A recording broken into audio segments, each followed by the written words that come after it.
Wala akong punto. Hala, nangangalay tayo nito.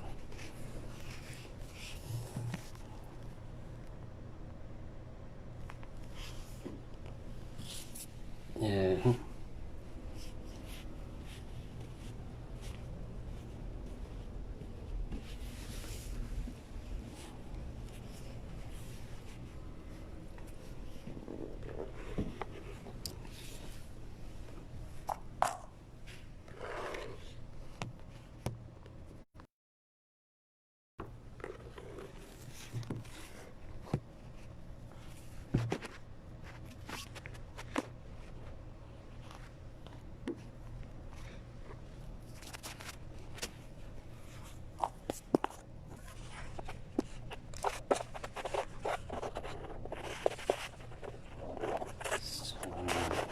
ayun good day, good afternoon, good evening. Kumusta po kayo saan man sulok ng mundo? So break time ngayon, nasa work ako ngayon. Kung titignan niyo po yan ay nasa isa po ako. Yan, wala yung mga kausap ko yan. So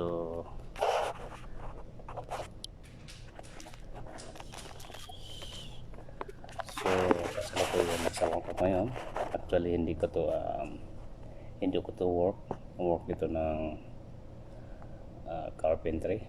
So dahil sa flexible, kahit machinist ka, pwede ka mag-work ng dahil sa tawag ng pangangailangan about what you call this, about maintenance ng airport. So yun, nasa terminal ako ngayon, building ng terminal. So ayun, ako na naiwan dito kasi nagpaiwan ako, hindi naman ako uuwi para sa break time kasi hindi pa naman nagugutom. So mamayang uwian na lang. So kumusta po kayo lahat? Kumusta po yung kapwa ko Pilipino dyan sa Pinas? Kumusta sa mga OFW sa mga sulok ng mundo? Wala akong magpagawakan ito. Naririnig yun.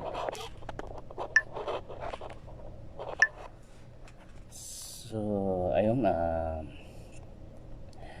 dahil nga po ay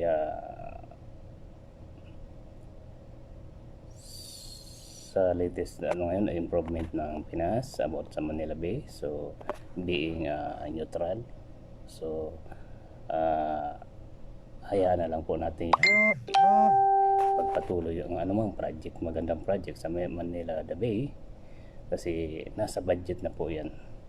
Actually hindi na dapat kini-question ng Senado yan kasi pinirmahan na nila yung budget na yan. Ang bawat department ay may mga budget, may mga project yan about dyan. So may mga project sila na dapat pagkita ng budget. So antayin na lang po natin matapos na wala rin pinagkaiba yan sa Boracay. So okay, we stay here, no problem. You go? Please just take care. Mapping muskil. So Bangladesh custodial. Ayun so bilang Pilipino, no, at hindi naman tayo gaya nga sinasabi ko, being neutral Pilipino ng kulay politika, kasi kung pairalin natin pagiging Pilipino, wala kang kinikilingan, dapat lagi nasa gitna. So ayun po, ang anumang positibong aksyon ng gobyerno ay suportahan natin. Kung ano man yung negatibong inaaksyon ng gobyerno ay dapat natin punahin. So ganun ang pagiging neutral. So para lang kasi nga sabi nga sa Holy Bible, sinong hindi magsasabi ng katotohanan ay nagkakasala sa kanya. So ayun po, muli po natin ipapanawagan na isingit ko lang to Noy, dyan sa Pinas tuluyan na pong alisin ang lockdown kasi nananawagan muli ako sa gobyerno bilang isang Pilipino At bilang tumitingin sa dapat hindi lang tayo nakatingin sa sarili natin, ay nakatingin tayo sa pangkalahatan. So ay dapat na po ay inaalis na po yung lockdown sa Pinas. Dito sa kinaroonan kong bansa ay wala na po lockdown. So back to normal na po sila. So ang kailangan lang namin ay mask. So dahil nag-iisa lang naman ako ito, walang tao, so hindi ko kailangan mo gumamit ng mask. Kailangan mo lang gumamit ng mask pag yung may mga kasama kang ayun, nasa karamihan. So kung kailangan malayo na maadwat, hindi mo kailangan gumamit ng mask. So, at huwag lang kakalimutan magdala ng mask kasi may multa. So yun lang naman. So distancing, wala nang distancing sa rito. Ika nga, back to normal na. Sa Middle East po, back to normal na po. So naway magising na po. Huwag niyo po mamasamain dahil ito'y bilang Pilipino at kami rin isa ako sa wala sa Pinas, kaya kami mga OFW nakakakita mismo ng problema sa panloob ng bansang Pinas. Kasi nandito kami sa bansang may mahigpit na panuntunan at may direksyon ang kanilang implementation. So at yung corruption ay nami-maintain nila yung corruption. Hindi ka tayo dyan sa Pinas na naglipa ng parang talaga naging cancel na talaga ang corruption. So yun, gaya nga dito sa COVID-19 ay baka mabalik muna po tayo. Pakialis nyo na po yung lockdown. So restart na po ulit. So wala pong masama mag-restart kasi yung pundo, kung marami kayong pundo, mauubos po yan. Si Mayor Duterte na rin nagsabi within 6 months noon, natatandaan ko pa, within 6 months mauubos ang budget ng Pinas sa kabibigay lang doon sa mga mamaya na walang work, sa ano pa mang tulong. So ayun, nabanggit po niya yun. So sana'y maging balik alaala po sa kanya yung mga sinabi niya na dapat hindi na po magpatuloy yung lockdown. Nakakalimang buwan na po yung lockdown at mag-reopen na uli yung bansang Pinas at magpatuloy ng buhay yung mamamayan ng bansang Pinas. Kailangan po nila magpatuloy ng buhay. So naway naunawaan po ninyo yan, Duterte government, na dapat ang problema ay hinaharap. So malinaw po yung mensahe po ni God na marami po tayo matutunghayan na hindi ka nais-nais sa ating paningin, but wag tayong mabahala. So ibig sabihin continuous lang po ang buhay. So continuous ang mag-operate yung source of income ng bansa. Alam naman po ninyo yan, mga nasa gobyerno. Alam niyo po yan. So at naway kayo mismo nasa gobyerno ay tuluyin nyo ang pakiusapan si Mr. President na maging i-open na uli yung bansang Pinas. So wala pong mangyayari sa kala-lockdown. Dati nga simulat sa poll, ang nag-reason ng lockdown ay para mawala po ang COVID. Pero nakakalimang buwan na po, ang COVID ay lalong lumalala. Bakit po? Ito ang naisipan nilang bagong negosyong pagkakakitaan. Bagong negosyong pagkakitaan. Dito ka pala. Sister, ba't hindi ko makita yun? Sister Tato, si Mandawi, kumusta dyan sa Hong Kong? Ayun, nasa terminal ako ngayon, na trabaho ko ngayon carpentry. Bilang flexible na manggagawa, masinis na punta sa carpentry. ayun, lumitaw ka na Sister Susie Mandawi. So ingat po dyan sa Hong Kong. Isang advocate, Hong Kong, at lehitimong nagsusulong ng, ito papasok na, nagsusulong ng tawag to, seryosong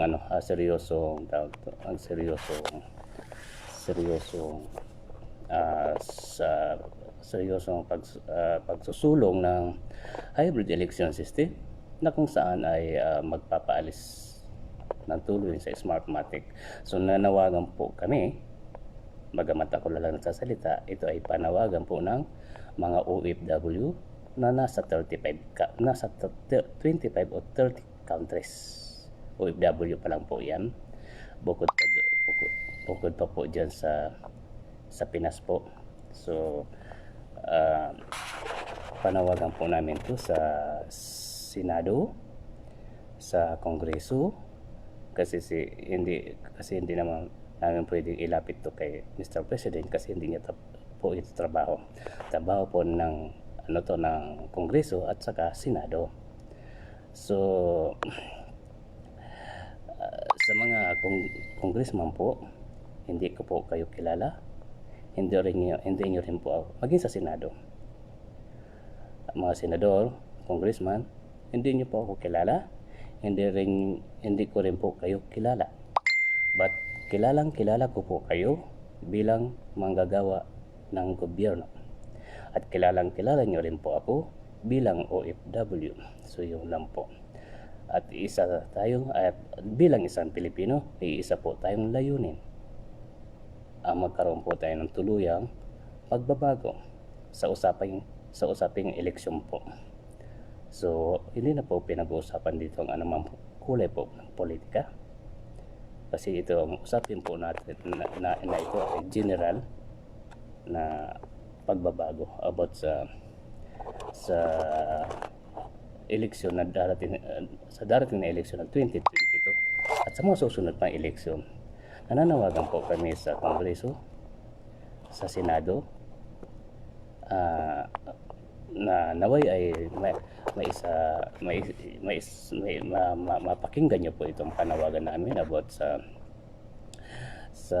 naisin po namin na may isulong na po ng mamamayang Pilipino itong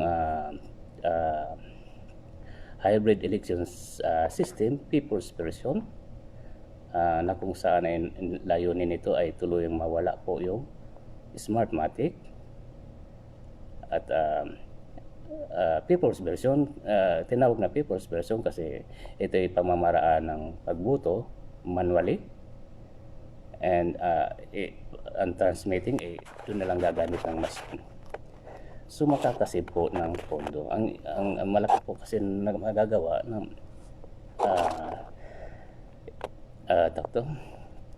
hybrid election system, people's version, ay masisip po natin yung pondo. Hindi po lingid sa aming mga mamamayan na ang bansa ay baon na po sa utang dahil nga sa pandemic. At kung uulit pang mangutang ang bansa, lalo mababaon po sa utang kasi naka-lockdown po, nakapadlock yung source of income ng bansa. So hindi po makakabayad ng utang yung bansa. So pag hindi nakabayad ang utang ng bansa, buwan-buwan po yan tumutubo. So alam niyo naman po yan. So bilang pagsusulong po namin mga nagnais nitong sa batas, maamyendahan ng batas, naway po ay sa Kongreso o Senado, mapagtuunan nyo na rin po ng pansin itong sinusulong po namin majority mamamayan ng bansa na malinis na halalan, yung hybrid election system, people's version, na kung saan ayan layunin talaga ay mawala ng tuluyan ng Smartmatic. At iyan ay hindi po namin nakakalimutan. Pinanghahawakan po namin yung binitawang salita ni Mayor Duterte as a president na tuluyang ng alisin ang Smartmatic. So naway sa Kongreso, Senado, ay pakinggan niyo po yung panawagan ni Mr. President Mayor Duterte na tuluyan na pong alisin ang Smartmatic at yun ay ipalit ang hybrid election system, people's version, na kung saan ang budget ay tiyak na masisave po. Kung 12 billion o kung sa ngayon ay 12, kung nakaraan ay 12 billion at kung sa ngayon ay pinoporsyon ng Comelec na 24, masisip po yan, budget na yan. Kasi yung gagamitin budget ay hindi po lalabas sa bansang Pinas. So makikinabang din po ng budget na yan at hindi ganun kalaki ang budget pag tawag to. Naipasan nyo na po yung maamyendahan nyo na po yung isinusulong po namin hybrid nating Pilipinong hybrid election at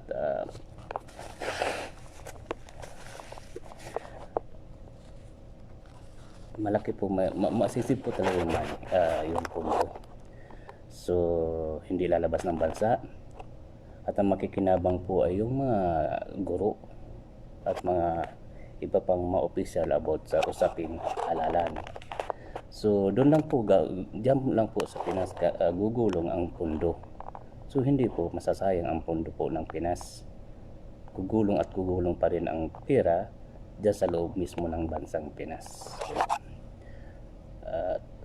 Kami naman po mga OFW ay walang problema. Patuloy kayong magsusuporta sa ekonomiya ng bansa. Nakakalungkot nga lang kasi pababa yung palitan. But sa aming mga OFW ay negatibong impact. But just sa Pinas, sa usaping financial, malaki ang advantage ng bumababa yung, ibig sabihin tumataas yung halaga ng piso sa Pinas. So mas maganda nga 1:1. So malabo mangyari yan. Bakit? Ang bansang Pinas po ang pinakamayaman sa buong mundo, tutuusin. Hindi niyo po alam yung gold yung sa Bible, kalimutan ko yung nasa bansang Pinas. So kaya naka-rate ang palitan ng piso sa ginto po ng bansang Pinas. Kaya malaki, kaya lalong bumaba yung palitan ng dollar. So positibo yan sa bansang Pinas, but negatibo sa aming mga OFW kasi siyempre bawas kita. So ayun po yan. Muli nananawagan po kami na kami mga individual ng mga Pilipino, mamamayan dyan sa Pinas, ay nagsusulong nitong hybrid election system na maamindahan po ninyo Kongreso. Actually nakikita po namin yung positibong action po ninyo, yung good governance ng Kongreso. Naway ganun din dapat ang maging positibong hakbangin ng Senado. Sa ngayon ay nakikita ko dyan ay sa Senado ay si Senador Amy Marcos. Naway lahat na maging positibo. Iwasan na yung magiging makasarili. So yun lalo pa nasa gitna tayo ng pandemic. Actually hindi pandemic to, plandemic, gaya nga ng napagpintuan namin ng bisor kong Pakistani. Kasi nakakalungkot may nasawi tayo isang Pinoy kasamahan ko rito at i-convert sa COVID. So kaya nabanggit ko sa bisor na sa Pinas ganun nagiging negosyo na yung COVID. So sabi niya ganun din sa kanilang bansa, at lalo sinabi niya lahat ng bansa ay ganun ang naging kalakaran. So sabi niya mismo sa akin, ang problema yung world, yung mundo. So kaya sinabi ko, ang problema kasi diyan yung WHO. Iyan po kasi yung order ng WHO sa mga namumuno sa bansa bawat sulok ng mundo. So yun, kaya salamat dito sa pinanggagalingan sa kinaroroonan kong bansa ay naging positibo na sila. Wala na pong lockdown dito. Kaya naway Mr. President, bilang Pilipino, bilang pinaglilingkuran niyo po, isa po ako sa nakikiusap po sa inyo. Pakialis na rin nyo na rin po yung lockdown kagaya dito sa Middle East. Magpatuloy na po uli ng tawag i-reopen nyo na uli yung source of income ng bansa. So hindi namin kakayanan ng mga OFW na kami lang susuporta ng about sa ekonomiya ng bansa kung hindi nyo po tuluyan ng pagaganahin ng source of income ng bansa. Wala pong mararating ang bansa po natin na Mayor Duterte kung patuloy po naka-lockdown. So naway po ay ako lang nagsasalita rito, but ito po yung naisin ng mga pinamumunuan yung mamamayan ng bansa. So naway po yung mapakinggan nyo po. Actually lagi po kayo sa aming prayer. Of course una-una dyan yung kalusugan. So yun, at yung paunawa sa inyo ni Lord ang nangyayari sa bansang Pinas. So yun, naway maging positibo muli yung 4 na taon yung naumpisang positibo ay maipagpatuloy ulit. So yun po, wala kami sama ng loob, pero but as in Pilipino na pinaglilingkuran nyo ay kailangan lang po namin na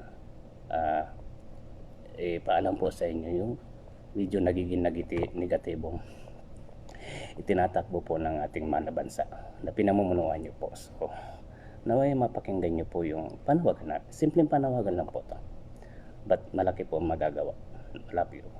Malaki po talaga magagawa. So doon po sa Senado at sa Kongreso, naway once na natapos po yung matapos yung usapin about sa PhilHealth, sa kaso ng PhilHealth ay maisunod nyo na po itong inilalapit po namin na hybrid election system, people's version.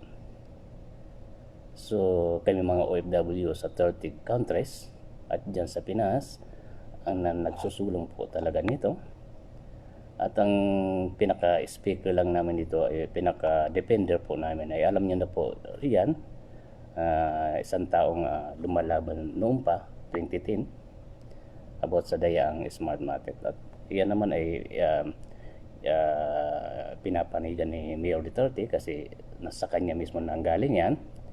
Saan ba niya sinabi? Sa Japan yata yun, na kailangan alisin ang Smartmatic. So naway sa Kongreso at Senado ay mapag-usapan nyo na po yung isinusulong po namin na hybrid election system, people's version, na tiyak na tuloy ang magpapaalis ng Smartmatic. Kasi ginagawa lang po tayong gatasan, yung bansa natin ginagawa lang pong gatasan ng Smartmatic at nasasabotahe po talaga yung totoong dapat na eleksyon, malinis na eleksyon, nasasabotahe po talaga. Hindi po namin talaga magawa na iupo ang dapat na iupo, yung nais maglingkod sa bayan. Yun lang, hindi talaga namin magagawa dahil nga sa ang gumagana po ay salapi. So naway Kongreso at Senado ay mapakinggan nyo naman, amendahan nyo na po itong isinusulong po namin. So kung kailangan nyo ng defender, andyan po ang inilalapit po namin, defender about dito sa isinusulong namin, si Mr. Attorney Glinchong. Siya po kasi nakakalam ng malalimang usapin about sa hybrid election system. Kasi siya po talagang lumalaban nito na tuloy ang maalis na po yung Smartmatic. So yun lang naman po ang layunin. So yung mabasura yung Smartmatic. At wag po kayo mag-alala mga congressman. Nakikita po namin yung positibo yung action. Nga sa good governance nyo po dyan sa Kongreso. Lalabas at lalabas po kayo. Hindi na po kailangan ng dumaan sa eleksyon na maruming eleksyon, lalabas at lalabas kayo, lalo sa aming mga OFW. Gaya ng sinabi ko kanina, kami mga OFW ang higit na nakakakita ng problema, pangloob ng problemang pangloob ng bansa. Kami mga OFW. Bakit? Kasi nandito kami sa mga bansang talagang may strict policy. So yun. So kaya hindi may pagkakaila po sa amin yung mga positibong nagagawa nyo ngayon as in good governance diyan sa Kongreso, naway ganun din sa Senado. So yun, naway ganun din sa Senado. Ganun din maging kalakaran, positibong kalakaran ng Kongreso dun sa Senado. So ang dalawang mahalagang ahensya na maaasahan ng mamayan ng bansang Pinas. At maraming salamat. Alam kong in God's time, yung mapapakinggan nyo po yung mga simpleng panawagan po ito, pero malaki po may tutulong sa bansang Pinas. Maging sa inyo po na nasa politika. So yun. Kasi kami nga po nakakakita ng mga positibong ini-action nyo po bilang congressman at bilang senador. So yun lang po yung kami po ang nakakikita ng mga positibong yung action.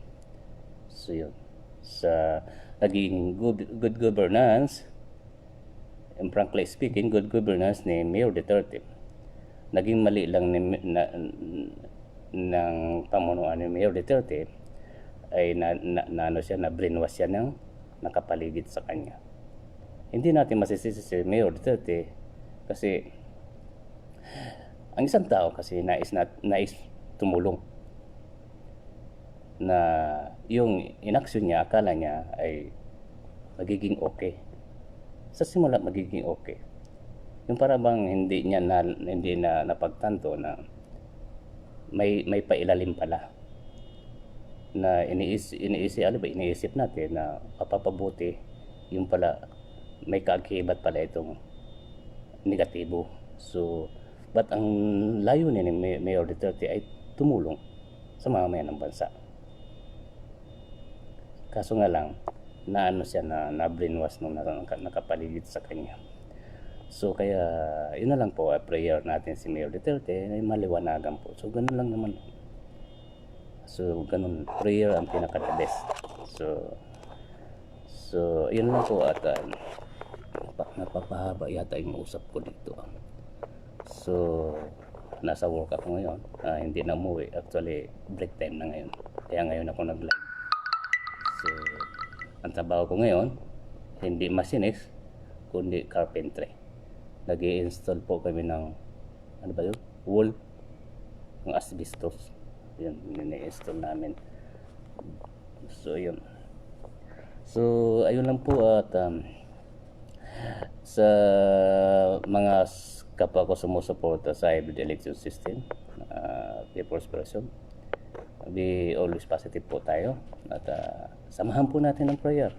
Walang imposible sa prayer. Simple prayer lang po, malaki ang nagagawa. Ika nga sabi ni God, tatlo o ilang pang magtipon-tipon sa kanyang harapan ay siya ay nasa kalagitnaan. So ibig sabihin, pakikinggan yung prayer. Paano kung halimbawa dumami, mas malaki, mas magkakarating kay God, mapapakinggan ni God yung ating mga hinaing abot sa ating minamahal na bansa.